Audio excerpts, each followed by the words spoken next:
First మనము preview చూసుకుందాం.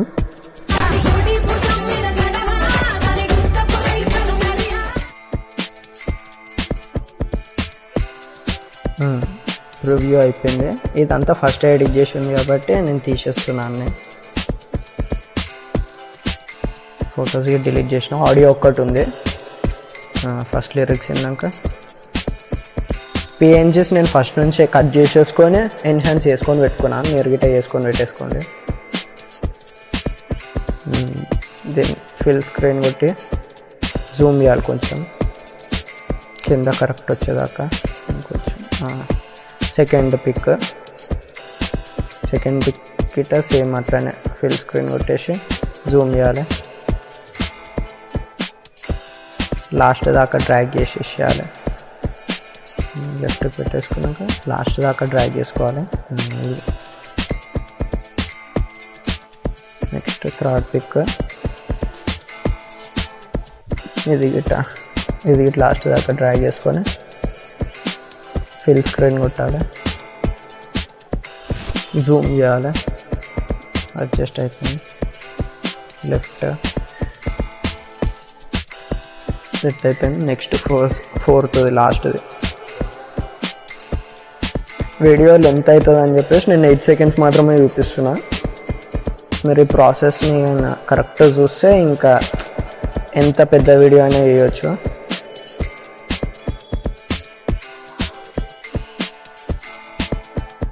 ఇట్లా మనం పిఎన్జీస్ ఎందుకు చేసుకుంటున్నామంటే ఆబ్జెక్ట్ వెనకాల లిరిక్స్ రావాలి కాబట్టి పిఎన్జీస్ పక్క ఉండాలి.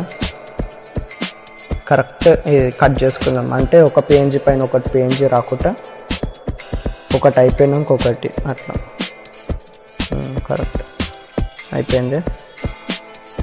నెక్స్ట్ సేమ్ ఇట్లానే పిక్చర్. ఇప్పుడు పిఎన్జీ ఏది ఉందో అదే పిక్చర్ యాడ్ చేసుకోవాలి. ఫిల్ స్క్రీన్ కొట్టేసి జూమ్ చేయాలి.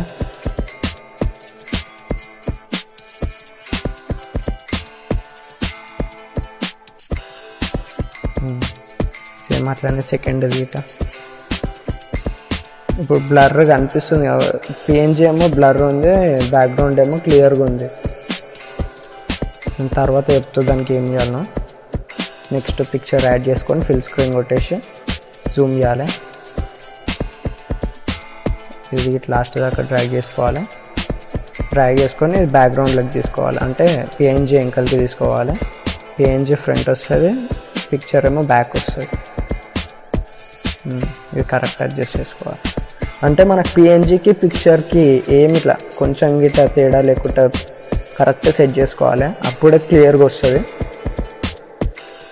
ఇది గిట్ట ఫిల్ స్క్రీన్ కొట్టేసి మళ్ళీ జూమ్ చేసుకోవాలి. సేమ్ లాస్ట్ దాకా డ్రాగ్ చేసుకొని పిఎన్జీ వెంకలు పెట్టేసుకొని సేమ్ అడ్జస్ట్ చేసేసుకోవాలి.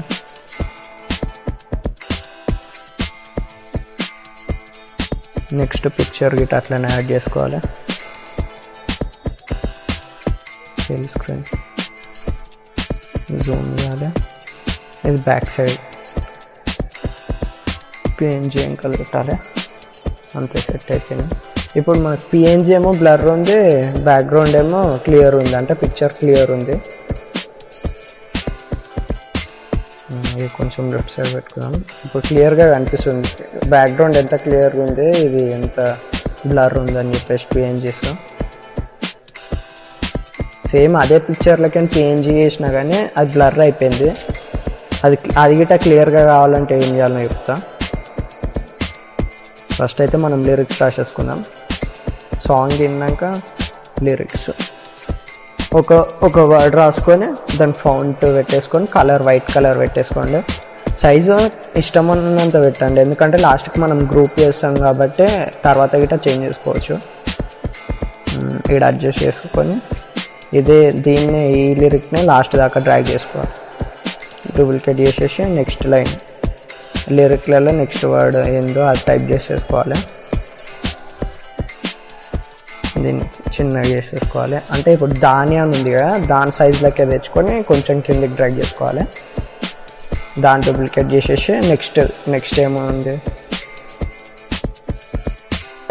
కడవ అంటే కడవ అని చెప్పేసి దాన్ని కొంచెం జూమ్ చేసుకోవాలి. కిందికి డ్రాగ్ చేసుకుంటే కొంచెం అడ్జస్ట్ చేసుకుంటే కొంచెం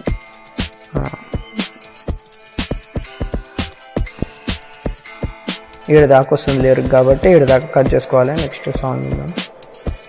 ఈడ దాకా వస్తుంది లిరిక్, ఈడికి గిట కట్ చేసుకొని ఫస్ట్ లిరిక్స్ అయితే కట్ చేసుకున్నాం. నెక్స్ట్ ఈడ డన్ కట్ అయిపోయింది. నెక్స్ట్ ఈడ లిరిక్స్ రాసుకుందాం మనం. దాని అని ఫస్ట్ నుంచి ఉంది కాబట్టి అట్లనే వదిలేయండి, ఏం కాదు. రైట్ కదా మెరియా. ఇప్పుడు దాని ఇంకా మెరియా రెండు ఒకటే సైజు ఉండేటట్టు చూసుకోవాలి. అందుకే మనం కొంచెం జూమ్ అవుట్ చేసుకుంటే సేమ్ సైజుకి వచ్చేదాకా చూసుకోవాలి. అడ్జస్ట్ చేసుకుంటే సెట్ అయిపోతుంది. నెక్స్ట్ లిరిక్ ఏందో అది రాసేసుకోవాలి.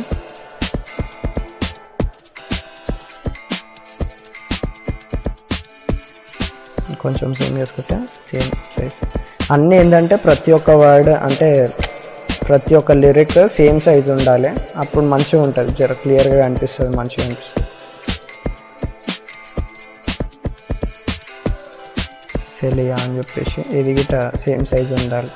అది ఇంకా సెలియా రెండు సేమ్ సైజ్ ఉండాలి. కొంచెం పైకి డన్. నెక్స్ట్ లిరిక్స్ కొంచెం టర్న్ అయిపోయింది. నెక్స్ట్ లిరిక్స్ చూద్దాం. ఇదే లాస్ట్ లిరిక్స్.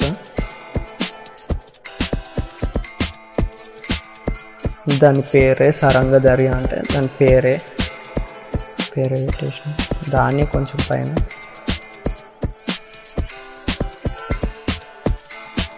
సారంగా కింద పెట్టేసుకొని కొంచెం జూమ్ అవుట్ చేసేసి దీన్ని గిట్ట డూప్లికేట్ చేసేసాలి.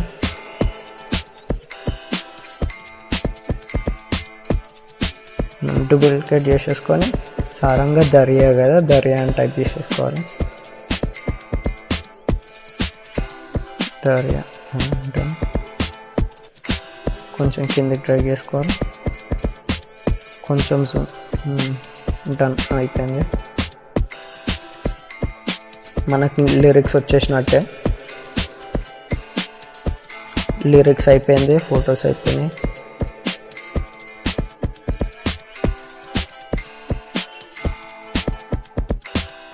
ఇప్పుడు పిఎన్జీ ఉంది కదా, పిఎన్జీ ఉంది, ఫోర్గ్రౌండ్ ఉంది. దీనికి షార్పెన్ ఎఫెక్ట్ ఇద్దాం. షార్పెన్ ఎఫెక్ట్ ఇస్తే ఏమవుతుందంటే ఇంకా మంచిగా అవుతుంది, జర అంటే ఫోటో క్లారిటీ పెరుగుతుంది. ఇంకా మనం ఎక్స్పోర్ట్ చేసినప్పుడు క్లారిటీ అనేది తగ్గుతుంది, కానీ షార్పెన్ ఎఫెక్ట్ ఇస్తే కొంచెం బెటర్గా ఉంటుంది క్వాలిటీ. అదే కాపీ చేసుకొని అన్ని బ్యాక్గ్రౌండ్స్కి పేస్ట్ చేసేయండి. పేస్ట్ అంతే డన్. నెక్స్ట్ ఇప్పుడు పిఎన్జీస్ ఉన్నాయి కదా, అన్ని పిఎన్జీస్ సెలెక్ట్ చేసుకోండి. ఎందుకంటే మనకు పిఎన్జీస్ బ్లర్ ఉన్నాయి కదా బ్యాక్గ్రౌండ్ కన్నా, అన్నీ ఒక గ్రూప్ చేసేసినాం. ఇప్పుడు లిరిక్స్ ఉంది, ఆ లిరిక్స్ గిట్ట ఒక గ్రూప్ చేసేద్దాం. డన్.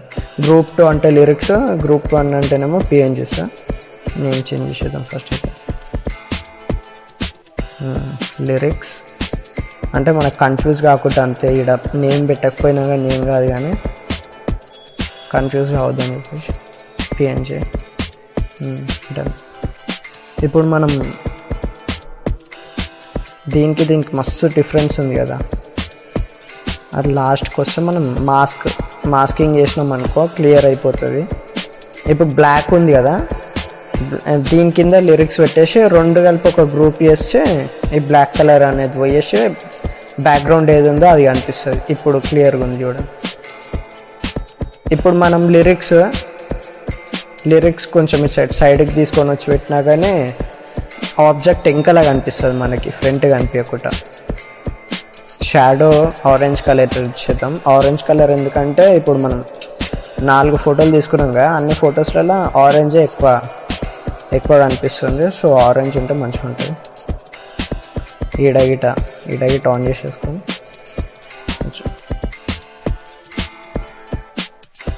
కొంచెం అడ్జస్ట్ చేసుకున్నాక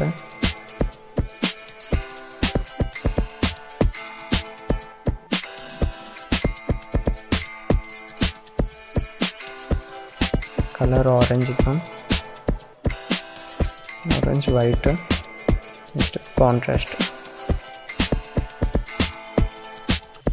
ఓవర్లే ఇచ్చినాం.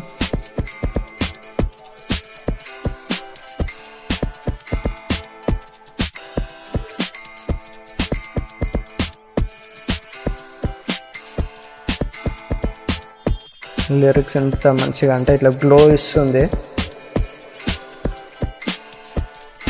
కొంచెం జూమ్ చేద్దాం.